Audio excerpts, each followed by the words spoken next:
J'ai pensé à vous ce matin. J'étais dans la douche et... Non. Déjà non. T'arrêtes? Non. Tais-toi. On enchaîne, on enchaîne.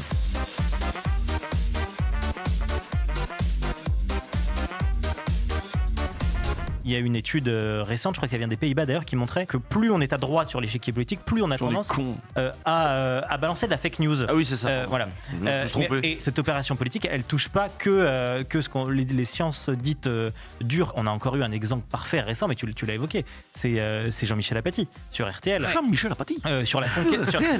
sur la conquête. Sur la conquête. Scandaleux.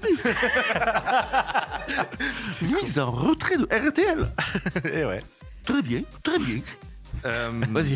Le quiz à la con, mesdames et messieurs, cette semaine, vous n'avez pas pu passer à côté. J'espère que vous avez claqué tout votre pognon. C'était Speedon. Et donc, c'est un quiz à la con spécial speedrun. C'est ce que c'est, Léa? Non. Voilà. Moi, quand je suis arrivé, on m'a dit on t'a concocté un quiz aux petits oignons. Et du coup, je vais te prendre. Hein, je suis comme Léa. Speedon, je sais. Voilà, bon bah. Mais c'est quoi speedrun? Bah, c'est un speedrun. Backseat, c'est le talk show d'actualité politique sur Internet. Speedrun, c'est la pratique qui consiste à finir un jeu vidéo le plus vite possible. Ah, d'accord. Voilà. Et les gens ils regardent ça, ils sont là, ouais, vas-y, et tout. D'accord, ouais, le truc qui m'est jamais arrivé. Il y a quoi. des gens qui regardent des joueurs jouer à des jeux vidéo sur Internet. Moi, je trouve ça barré. Manger des pizzas, c'est devenu un métier. Sur quel jeu Zerator a-t-il battu Emmanuel Macron? La bonne réponse, mesdames et messieurs, c'était bel et bien Trackmania, effectivement. On a la preuve en vidéo. Parce que c'est un jeu français. C'est la French Tech. Zerator est revenu sur sa victoire après. Modestement. Et il a dit c'était clairement un no match. À la base, on devait faire un 1 contre 1, mais j'ai dit que ça allait être ridicule. Parce qu'il a reconnu qu'il a perdu. Personne n'a gagné. Personne n'a gagné. Non, personne n'a gagné. Il a dit. Parce qu'ils ont réellement été utiles avec leur débarquement. C'est-à-dire, tu veux dire que le débarquement en Normandie n'a servi à rien? Oui, je vois ce que tu veux dire. Si t'es nazi, d'un point de vue purement, d'une perspective purement nazie, c'était pas ouf. Are we the baddies? J'arrive au meilleur timing. Ouais, pardon, excuse-moi. On est en train d'adopter la perspective nazie pour faire preuve de distance critique. Il y a toujours deux versants à une histoire. De toute façon, l'histoire n'est écrite que par les vainqueurs. Donc, faut voir. C'est pas si simple que ça. Moi, j'ai jamais rencontré Jean-Louis Debré. Enfin, je l'ai vu. Il était tard, il était genre 1h du matin et je rentrais chez moi dans un quartier à Paris. Et j'ai vu Jean-Louis Debré sortir d'une voiture pour s'engouffrer dans une porte cochère d'un immeuble. Et il était dans un état d'ébriété extrêmement avancé. C'est la seule fois de ma vie que j'ai vu Debré de mes yeux vus. C'était un homme complètement arraché, qui avait du mal à marcher les 2 mètres qui le séparaient de la porte qu'il ramenait chez lui. Voilà, c'était un homme. Je vois pas l'intérêt de connaître la Marseillaise par cœur. Bon, c'est l'hymne national, quoi. C'est un chant guerrier truffé de références barbares. On pourrait changer les paroles et garder la mélodie. Ah bah ça, va falloir qu'on crée un comité, ouais, qui réécrive les paroles, ouais. Va falloir mettre le mot laïcité dedans. Ça devient un peu incontournable. Moi, je propose qu'on mette Notre-Dame et Jeux Olympiques dans la Marseillaise. À un moment, faut que ça apparaisse. Une référence à Sardou. Les terres brûlées, tu vois, les terres brûlées. Ça, voilà, c'est une ref, tu vois, c'est une ref. C'est tout le monde là, tout le monde là. Zizou, et 1 et 2 et 3-0. Terre brûlée de Notre-Dame. Et ça termine par mais où est Xavier Dupont de Ligonnès? Allons enfants de la Sécu. Ouais, allons enfants de la Sécu. Les allocs sont arrivés. Est-ce qu'on a aussi cette boîte dans les Rafales? Je pense pas, j'en sais rien, honnêtement j'en sais rien, c'est une bonne question. Est-ce que Dassault met ce type d'équipement à bord des avions Rafale? On achète un Rafale pour vérifier. Allez, petit financement participatif les gars, on va s'acheter un Rafale, puis on va le démonter pièce par pièce, ça va faire plein de streams, ça va être chouette, et on va vérifier s'il y a des boîtes cachées. Le Rafale type là. Si vous donnez 500 balles, vous obtenez une vis. Ah, c'est pas mal ça. C'est combien un Rafale? Bonne question, c'est plusieurs dizaines de millions. Ça fait longtemps que je suis pas passé devant un concessionnaire d'assaut. 70 millions, un Rafale? Ça se fait, 70 millions. 17 000 € l'heure de vol. Eh ben, on est content d'arriver à Marseille, hein. 1 heure de Rafale, ça finance un backseat.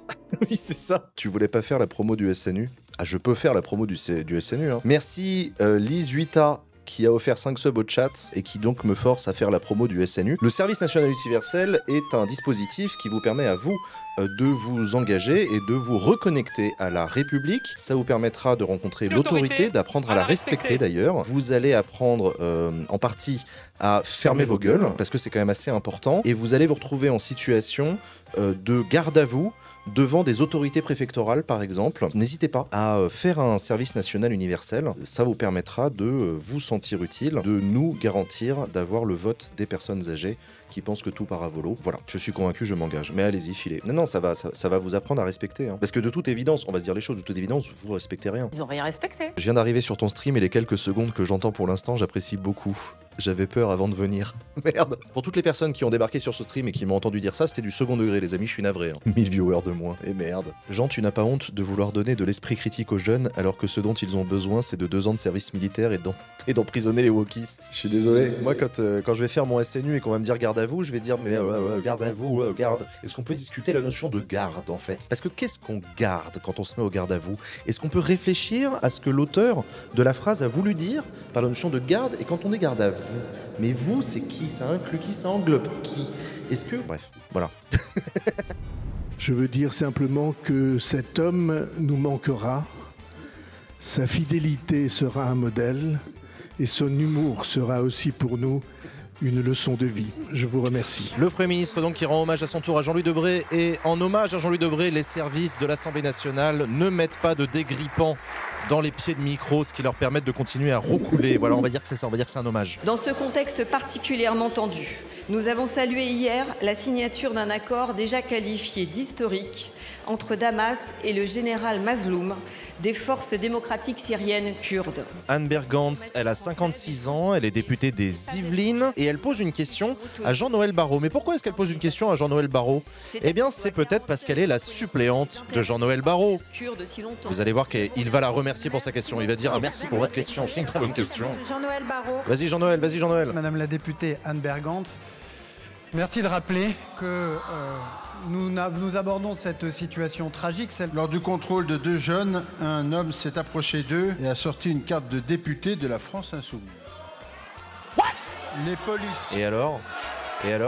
Policiers, ne sachant pas à quoi s'attendre, avaient sorti leur pistolet à impulsion électrique et ils l'ont immédiatement rangé après avoir compris l'absence de danger. Plus généralement... Puisqu'on n'écoute pas là, je vais écouter par ici. Bichette. Plus généralement...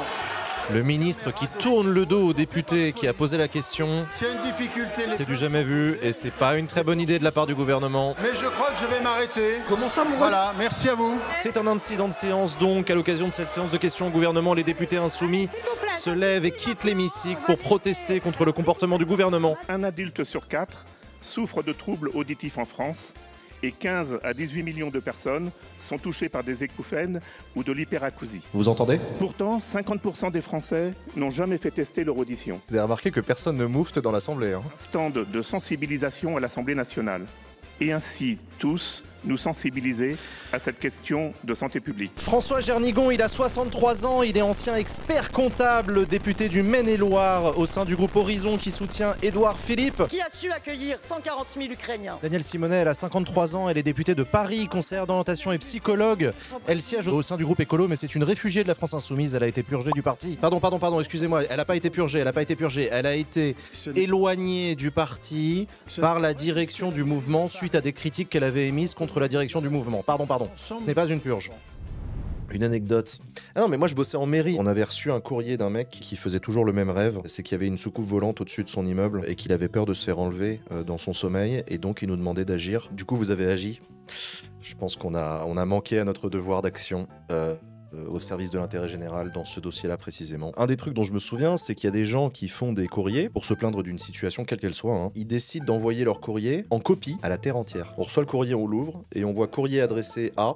Et là, on a la liste. Donc, il y a le président de la République, il y a la présidente de la Commission européenne, il y a le maire de Paris, il y a le maire de l'arrondissement, il y a le président de la région, il y a le ministre. Et là, tu balayes des yeux le courrier et tu te rends compte que le problème n'a absolument rien à voir avec toi. Tout ça, c'est une excuse pour pas s'occuper des soucoupes volantes. Et puis, de temps en temps, on recevait un courrier d'un enfant qui avait fait un dessin pour le maire. Et nous, on était là dans le cas, on faisait « Oh, il y avait un joli dessin !» Je me souviens qu'en 2007, j'avais un pote, il voulait voter pour Sarko. Et à la dernière minute, il a voté José Bové. Pourquoi Bové? Il m'a dit parce que c'est le seul qui veut légaliser les jambons. Mais moi, j'aime bien, jambon. Donc, j'ai voté Bové. La crédibilité du mec. Frérot, on avait 18 ans, calme-toi. J'aurais bien voulu te voir à 18 ans. Il y a des moments où, effectivement, nos priorités étaient pas tout à fait, toujours bien alignées sur un récit cadré, etc. Il y avait des trucs un peu chelous. Il se trouve que, 2 jours avant le vote, il a décidé que fumer des jambons était plus important qu'une politique sur l'insécurité ou je sais pas quoi. Voilà, il a le droit de trouver que, quand même. C'est toujours un peu cryptique, les courriers des impôts, parce que tu reçois une lettre, il y a écrit République française. T'es un peu honoré comme ça, t'es en mode... République française m'écrit. La République m'écrit. Oh. Liberté, égalité, fraternité. Hein. Ouais, j'adore ça, j'aime bien ça. Et après, tu regardes un peu plus bas, il y a écrit Finances publiques. Et là, tu rigoles pas du tout. Je l'ai déclaré, la TVA, c'est bon. T'as reçu l'enveloppe, donc tu la retournes pour l'ouvrir. Et là, ils écrivent quoi sur le dos de l'enveloppe? Profitez de nos services en ligne sur impôts.gouv.fr. Profitez. Non. Non. Je profite pas d'impôts.gouv.fr. Il me dit qu'il y a une coupure pub qui va arriver. Comment ça? Non, mais j'ai pas voulu activer le truc. Hein. La pub commence dans 28 secondes. Non mais... Je clique sur report, ça marche pas. Vous restez, hein, je vous fais confiance. Après, on reprend la discussion sur la stratégie Twitch, tout ça. 2 secondes, 1 seconde. Pub. Salut à tous. Backseat, c'est le talk show d'actualité politique sur Internet. Vous avez de la pub là ou pas? Non? Vous me voyez là? J'ai jamais vu ça de ma vie. J'étais en train de parler et là j'ai vu coupure pub dans 30 secondes. Quoi? C'est également le moment où les personnalités politiques montrent leur soutien au monde agricole, mais en respectant bien le dress code du bureau ovale, costard, cravate et gros fumier. Voici le résumé du salon de l'agriculture 2025. Voilà, donc un agneau dans les bras de François Bayrou, dans ceux d'Emmanuel Macron et ceux de la ministre de l'Agriculture Annie Genevard, Laurent Wauquiez. Ah ben on a aussi Aurélien Pradier, particulièrement à l'aise sur les gratte-gratte. Voilà, la pauvre bête subit ensuite Éric Ciotti, puis Édouard Philippe, et enfin l'agneau a terminé la journée avec Valérie Pécresse. Il est où le magneau? Oh non, pas l'agneau. Les bébés. Pas au salon de l'agriculture, c'est pas pour les manger après. Ce soir, vous recevez le député LFI des Bouches-du-Rhône, Manuel Bompard. Docteur en mathématiques, Manuel est passionné par les sujets tech. Donc en fait, Manuel, c'est un peu le Elon Musk de Jean-Luc. Bon, sans la kétamine, mais bon, voilà, hâte de voir comment il vous envoie son cœur ce soir. Je reviens sur... Je reviens sur sa thèse en maths. Ça lui vaut l'admiration de tous et surtout de son patron Jean-Luc, qui a dit de lui en 2022 « C'est génial de bosser avec un gars qui fait des maths à ce niveau-là, parce qu'en 2 secondes, il vous fait les additions, les soustractions et le reste !» Le mec a fait une thèse sur, je cite, les modèles de substitution pour l'optimisation globale de formes en aérodynamique et méthodes locales sans paramétrisation. C'est un extrait de sa thèse. Mais ce que retient Méluche, c'est bon, il est bon, calcul mental, le petit. Moi, je me suis retrouvée au Sénat à devoir me déterminer sur le vote du voile pendant les sorties scolaires. Ces mamans qui viennent voiler à l'école aux sorties scolaires, elles ne me dérangent pas, au contraire, elles font partie de la vie sociale, etc. Et donc j'ai voté ce texte de loi pour l'interdiction, mais en n'étant pas très à l'aise, vous voyez, dans mon raisonnement. Ouais, je comprends bien parce que vous avez voté pour l'interdiction d'un truc qui vous dérange absolument pas. Ah. Et dans lequel vous constatez vous-même sur le terrain que tout va bien. Bon, donc, non mais ok, d'accord, d'accord. C'est pour ça que c'est le en même temps. Je vais y aller, je vais méditer quand même sur le niveau de conneries dans lequel on a réussi à atterrir à l'issue de ce stream, qui était bien parti pourtant, hein. On était sur des questions Syrie, financement de la défense et tout machin. Non, Il y a Siri qui vient de me parler. Je crois qu'elle a commencé à me sortir un plan.